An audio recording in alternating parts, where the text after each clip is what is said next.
Attorney Gardner, Congresswoman Bush, and myself visited both the CJC downtown as well as the Workhouse. We talked to detainees in both facilities. We toured several places within both facilities. And I think I speak for all three of us by saying we were very disappointed, shocked, and frustrated by what we saw. I stand committed to the promise that I made when I was running for office. I stand committed to the budget that we introduced on Tuesday to zero out the funding for the Workhouse. And today, the interviews that we had with the detainees in both facilities confirmed that this is the right decision. At the end of the day, people deserve to be treated with dignity and respect. As the daughter of someone who was incarcerated, this is personal for me. This is someone's father, someone's mother, brother, what we learned today, grandfather. Their rights aren't being respected or protected. We don't have all the answers today, but this is the first step to getting those answers. So thank you for coming in. I'm going to turn it over to Congresswoman Bush. Thank you.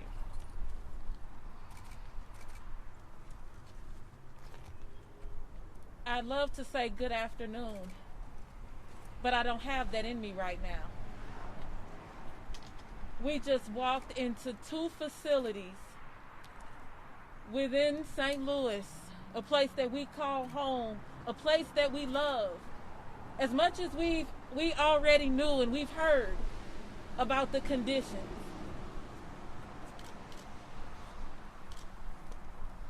Today we saw the conditions a different way.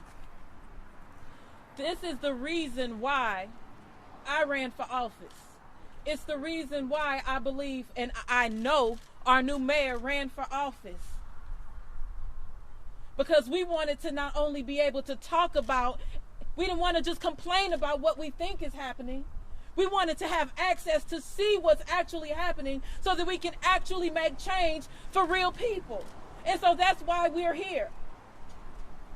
This isn't something where it's just us wanting to just point blame and point no. What we want to see is people's lives changed who are housed in the Justice Center in the city and here at the Workhouse. So we want to see that happen. So because of that, we walk away from this taking with us, listening to people say, free the slaves. Listening to people say, I want to be able to have water so I can go to the bathroom. I don't want, like there's feces on the floor and I still get a tray. The people that are saying that the food is coming so cold when we get it every single day. Also, what is it? It's on a tray. I assume it's food, but what is it? And the idea, the notion that this is not a hotel is absolutely absurd. We understand it's not a hotel, but that does not mean that you do not treat people with dignity, respect, with basic kindness, that their basic rights shouldn't be met because they're in one of these types of institutions. And so because of that, we will do everything that we can to make sure that that everybody's rights are protected and whatever needs to happen, happens. If you hear it in my voice, I'm glad you do. Because had you seen the filth, the utter filth, the trash, the bugs, floors that are a different color than what they really should be. Had you seen people wearing clothing that has been maced and they're still wearing it. I've been sprayed with mace so many times. I know what it feels like, and I know how long your skin burns, and I know your skin can slough. I know that the clothes continue to make you burn if you don't take them off. Where are the cleaning supplies? This is our work. And now that we are in position to do something about it, that thing will happen. And if it does not happen, you will see my mouth, my hands, my feet, my team, and I believe the same along with the amazing women that are standing here with me right now. At this time, I'm going to turn it over to our circuit attorney, Ms. Kim Gardner.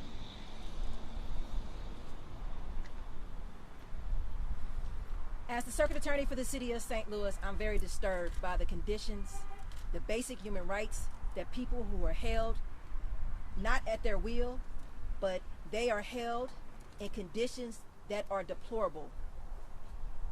We as people, regardless of why they are there, they deserve the human basic needs of being met to have appropriate care, appropriate medical conditions, appropriate medicine, appropriate health care needs, mental health needs. And what I want to say as the circuit attorney of the city of St. Louis, I am glad that we have a new mayor that now going into this facility, not as just a visitor, but actually seeing the true conditions that we all know existed before we were here. We all know the conditions that have been here for over 100 years, but actually have people that are willing, with this open investigation that we have, actually turn over the documentation needed to make the needed changes so we can hold people accountable.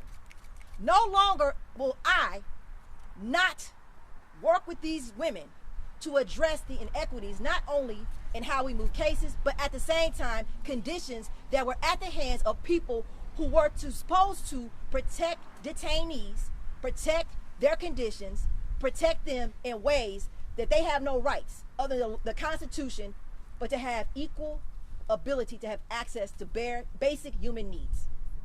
Basic human needs. We have to look at how we work together. No longer will I have a public safety director who say we don't have information. No longer will I have people telling me there's no COVID positive testing or no contact tracing or no one has been affected. No longer will we not have misinformation and lies that day one, being a registered nurse, being the circuit attorney of the city of St. Louis, I have asked the public safety director, asked the mayor, as well as the health director, as well as corrections, to give me that information so we can actually make sure we are all doing our jobs in this system. So I'm in a unique position because I represent not just only the individuals that are held, but actually the people of the city of St. Louis. And public safety also starts with the basic rights of detainees, as well as making sure the public is safe from people who come in and out the jail to spread COVID in this pandemic. So I look forward to working with these young ladies and working with everyone who wants to actually implement reform, not just lip service, but actually reform a system that we all know is doing what it is meant to be done. It is beyond broken. It needs to be rebuilt fairly and justly and equal for all. That's not saying I'm not going to hold people accountable who break the laws or violate violent crime or prey on our citizens. But at the same time, they deserve basic human rights when they are held in confinement in any of our jails. So thank you.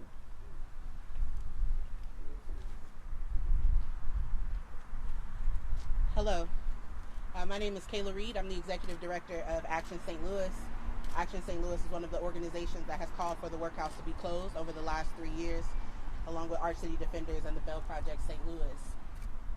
I am angry because for 3 years we have told the city that behind these walls, injustice is a regular occurrence. Behind these walls, we are denying the humanity and the decency and the rights of hundreds of individuals. The majority of them are Black.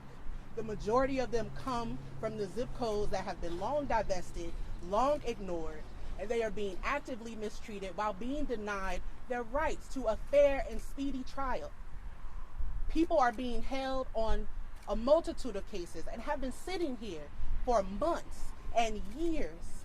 I heard a story of a man who said his son was saving his allowance to try to bail him out of jail. A child knows that we should do better than what we are doing today. We are failing. The criminal legal system in this city is failing. The courts are failing. People are being held for months before they're indicted for months before they see a judge, for months before they have any sort of relief to get home to their families, and their families are actively suffering. We are not making or prioritizing safety. We are perpetuating harm. And today we got to see it face to face. People who are afraid of retaliation stood and sat in front of us, and they told us the stories, how they are maced and left in their clothes, how they were witnesses to the uprisings downtown and are still wearing the same undergarments from the day that they were transferred months ago. This is egregious. These are human rights violations, and it must stop. I am heartened by the fact that our new mayor and our congresswoman take this seriously. But for 3 years and for 3 decades before that, Black St. Louisans have said the same thing. We have to do better. Locking people in cages, denying them their rights is not justice, it does not equate safety, and it is not moving the city forward. We have to look at this structurally, and we have to make the right investments. We are setting money on fire behind us. We are wasting it. We are throwing it away, and it is not keeping our city more safe. These folks were locked up when the 200 murders happened. They are not perpetuating the violence, and they are being harmed. They are people. They are families. They have loved ones, and they deserve better. And I hope that everything that has been promised to the people of St. Louis is maintained. I have faith in Mayor Jones that she will close this jail, but it's not just this jail. We went to CJC too. We have more work to do. But in this city, we cannot forget about the folks once they get thrown into these buildings. They are still citizens, they are still residents, and they are still our families. And their loved ones deserve to know that the city at all times cares for all people. And that is our work. All right, we're gonna, in respect for everyone's time, we're gonna take one question from each person going this way. So if you want to start. Okay, Mayor, what's the timeline for when all the detainees will be out? Well, we have a personal timeline in my office to close the workhouse within the first 100 days.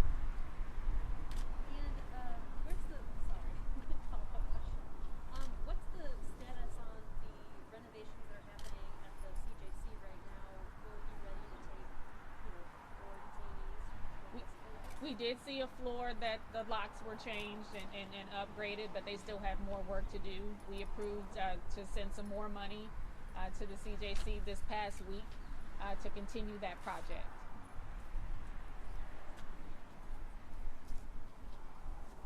Next. Okay.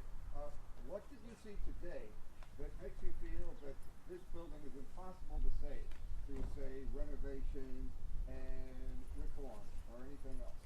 We don't need 2 jails.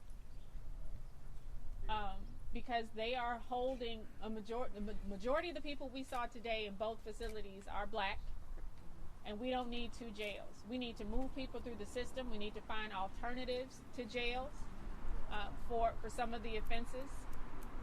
We need to help the circuit attorney with her diversion program so they never see the inside of a jail. So we need to lead with prevention and not arrest and incarcerating. 2-part question. What were some of the most alarming things that you saw today at both of the institutions, and how do you address the employees, aka officers, that are working in those facilities who have kind of perpetuated that behavior? I think one of the there was several, but one of the most alarming things that I was told was how they're being fed. They don't know. It's like mystery meat, or rat fat, or is what they called it. Who wants to eat that? And I think the second thing was the medical treatment that they're not receiving. We hear one story from the medical providers, and we hear a totally different story from the detainees. And the truth is somewhere in the middle. And that has to stop. And let me add to that. The one thing that was really alarming for me as a nurse, walking into the infirmary, I would love to You would think that the infirmary is the place where I'm going to go because I need medical treatment. So there are going to be things set in place to at least help me to not become more sick. It's probably the cleanest place in the building, other than probably executive offices. Well, that wasn't the case. Trash stacked up, stuff lying in the hallways. It was absolutely disgusting. It was disgusting for just a place that is like a vacant place, let alone a place that is an infirmary where people are sick. Next. They knew you were coming. Are you a little concerned that what you saw was they cleaned it up? Yes, they did. Yeah, the inmates told us that they only cleaned up because they knew that we were coming. I'm sorry, not inmates, detainees. And they didn't even do a good job at cleaning it up. How long do you think, Mayor Jones, how long, you guys say this has gone on for decades, has this gone on? Can you give us perspective as to how long exactly do you think these people have been living in these conditions? And when can these detainees expect more livable, more desirable, reasonable conditions? Yeah, my mother was in this jail in 1991. Her story is verbatim what we heard today. This is not a new issue, and the response has been the same up until now. It has been swept under a rug. It has been ignored, and that in those moments it has worsened. These are the same complaints we heard 3 years ago when the protest started. It's the same complaints that we heard months ago when the uprising started. Folks are having concerns about the conditions, the services, the response time. 5 and 6 days for basic needs. 2 masks a week. 2 masks in 1 week. That is the standard operating procedure of the jails here. I didn't see hand sanitizer readily available. Testing is ad hoc. The data can be built on a house of straws. And so we know that this is a long-standing problem. But again, I tell you, in a city that is 49% black, every face that I saw was black today. And they all came from North City and the same neighborhoods in South City. This is a structural issue. The divestment correlates to the incarceration problem in this city. As long as North City is not getting the resources it needs, caging will continue to be the solution. And that is not a viable solution. It is not how we save children from going into this prison pipeline. It is not how we rehabilitate and strengthen families' ability to thrive. We have another question over here. Yeah, go ahead. Mayor, how does this play out over the next couple of days? What can you do to immediately take action on this? Well, we hired a new public safety director who's here with me today, Dan Isom. And I know that Dan has a track record of holding people accountable and following up.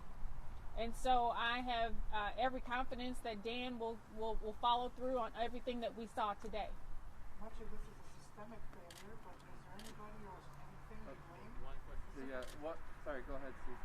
I'm sorry. So after the Board of Aldermen voted to close the workhouse, the Commissioner of Corrections did a study about where to move everybody, and he said that if you moved everybody from here down to the CJC, that some would be sleeping on the floor, some might have to be taken to jails in rural areas. Between now and the time that the new budget begins, July 1st, can you move all of these people to new locations? Where are you going to put them? Or do you think that those diversion programs and other programs will be able to put them in other places, that many people in that amount of time? What do you do with the detainees? We are starting that process now. We will be looking at, with the help of the U.S. Attorney and the Circuit Attorney.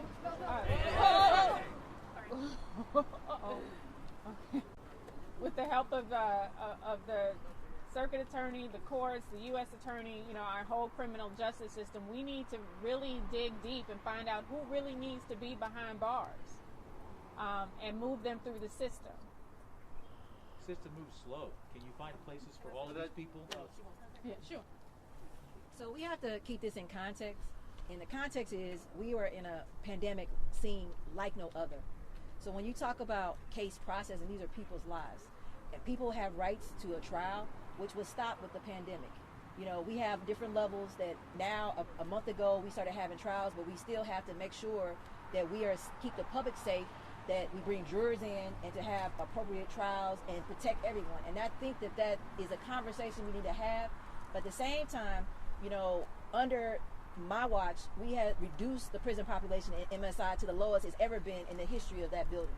And so when you talk about alternatives and programs, it's refreshing that now I have someone in the mayor's office who will share to implement reforms, because actually the people who arrest are the police department, and who they're arresting is what they bring into our office.